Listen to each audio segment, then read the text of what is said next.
dyan natin papagawa na. Ito yung papakabit natin. Sana maganda kalabasan.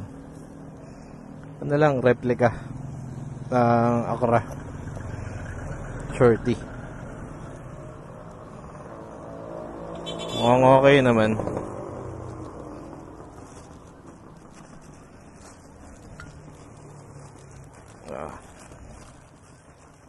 Ayan. Tapos binilan ko rin siya ng silencer para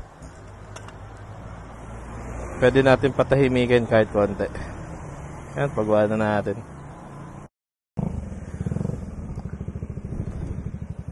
Maamoy pa yung fiber niya. Pinalagyan ko ng silencer kaya medyo mahina, pero malakas pa rin naman.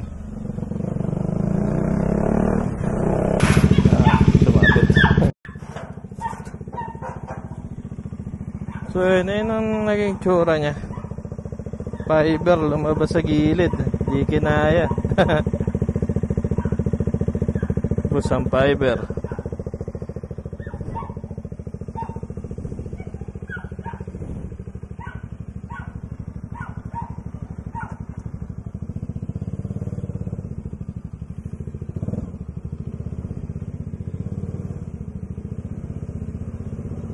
Sabi muna natin saglit. Kunin ko yung stock. Kokotse na lang ako. Ayan, yan ang analabasan niya.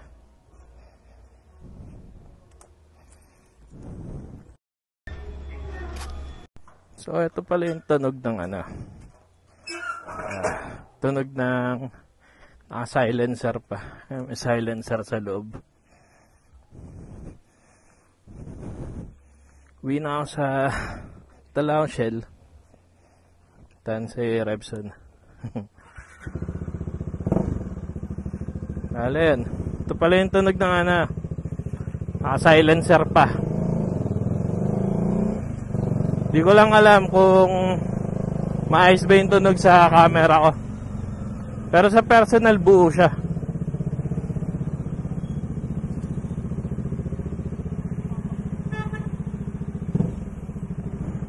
Buo naman yung tunog niya. Sobrang ingay kasi pag di naman sobra, or baka di lang ako sanay pa. Pag walang silencer. Ayan. Tahimik siya pag may silencer. Di naman ganun kabulahaw.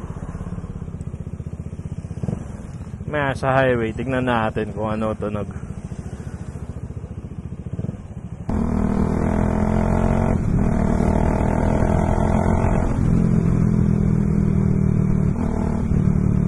Malutong yung tunog niya pag nasa naka-silencer.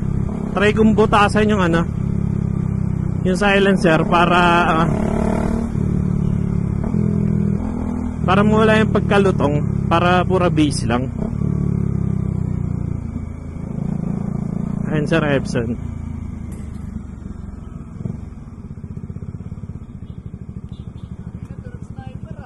Yar.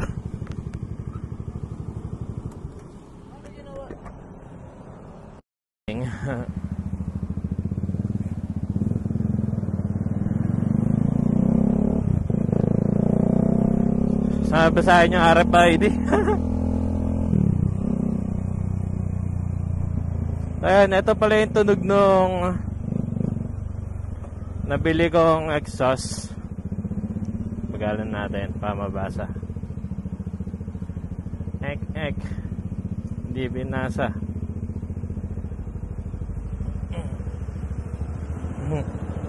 Hindi babasahin eh.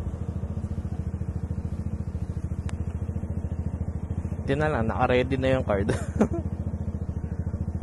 Ano ba dito? Ayaw. Pahidi ko. Di nababasa eh. Buti dito sa kabila binasa. Wala pa namang bantay ngayon. Yun, namatras na lang ako para makalipat sa kabila. Reset. Ay, yan talaga. Let's go. So yun pala, ito pala yung naging tunog noong Acra, yung shorty.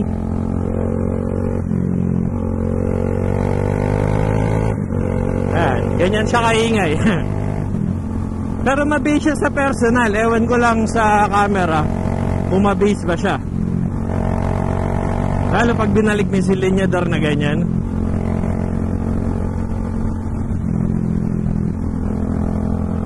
Base naman siya, okay siya. So yun, pupunta lang pala ako ng Batangas ngayon. Ipa Batangas. So yan, ayan na yung tunog niya pag naka-crossan na shorty tapos underbelly. Sana naririnig nyo ako, no?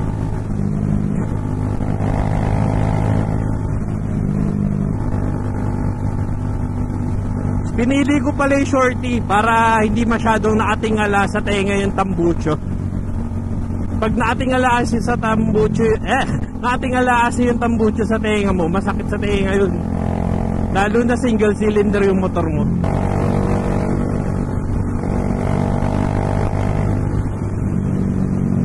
Pag binabalik mo yung silinyador, sarap sa tenga.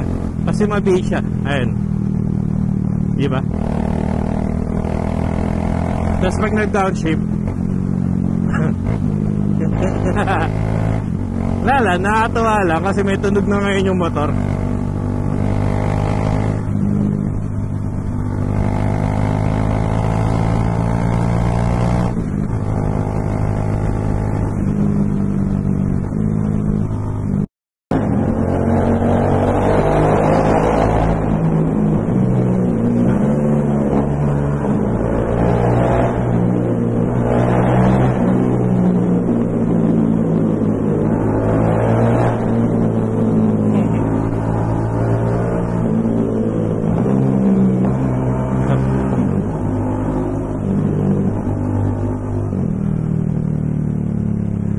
So yun yung tunog niya pag sa kuweba. Pinaglaruan yung downshift.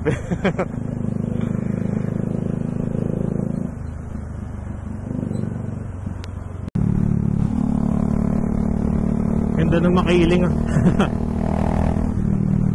Kaya lang naman tayo nagtatambucho para marinig tayo ng mga sasakyan. Lalo na yung ganyan, pag traffic.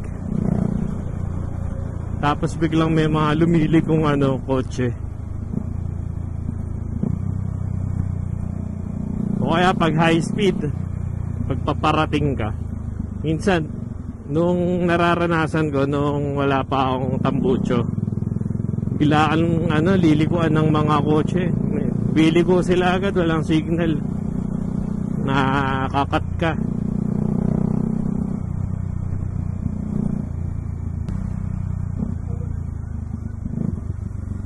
Na traffic talaga. Ito maganda sa motor. Pag traffic, pwede mong isingit. Diba? Pag nakakotse ka, nagagawa mo rin. Hanap lang tayo ng gas station doon sa mga susunod na dadaanan para mapakita ko sa inyo ano itsura ng tambucho na ito.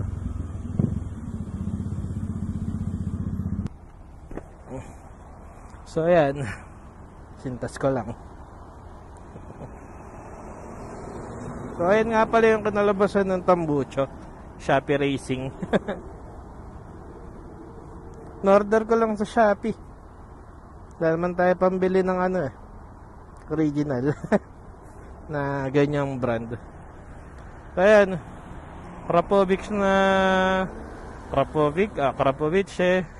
kung naman pronounce dyan ng Italian. Ganyan lang siya kalit. Ayan, ganyan lang. Halos gaamay ko lang. Tapos maliit lang yung tip niya, 51mm.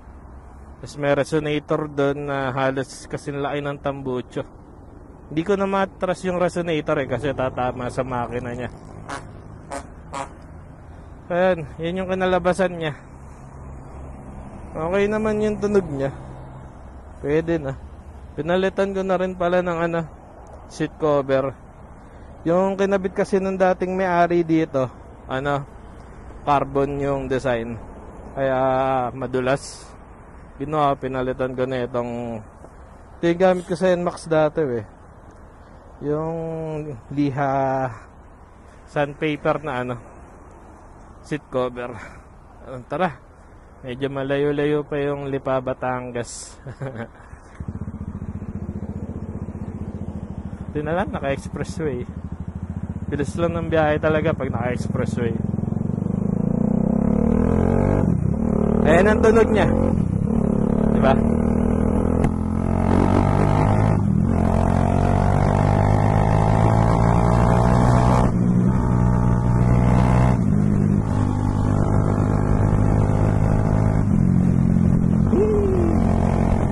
Ang dito, ang lubak. Madami kasing ginagawa Kaya pag nandito kayo sa SLEX papuntang Startol, Batangas, Laguna, ingat kayo sa lubak. Baka bigla na lang kayong ma-shoot. Ouch.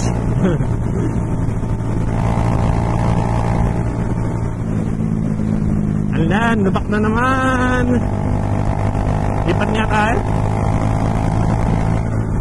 Ay, Malbar exit na. Malapit na tayo. Yung next exit na tayo.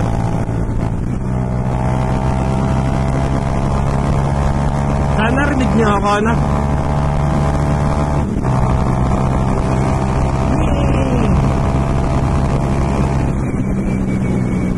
Sana rinig niyo ako kahit maingay yung hangin sa aking tambocho.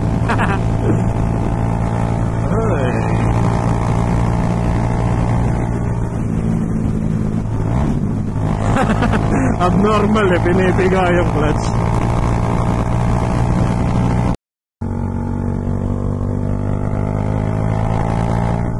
So ayan mga bata,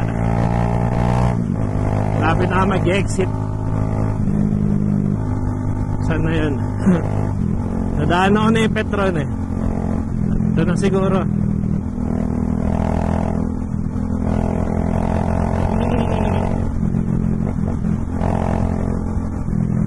Tunog lata.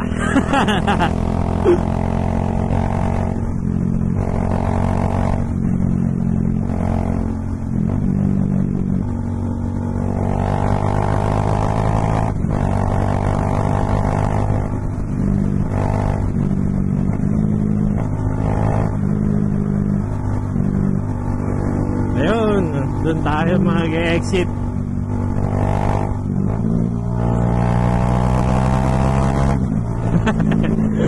Wag, traffic. Madahing sasakyan. Wag tayong kamoksi.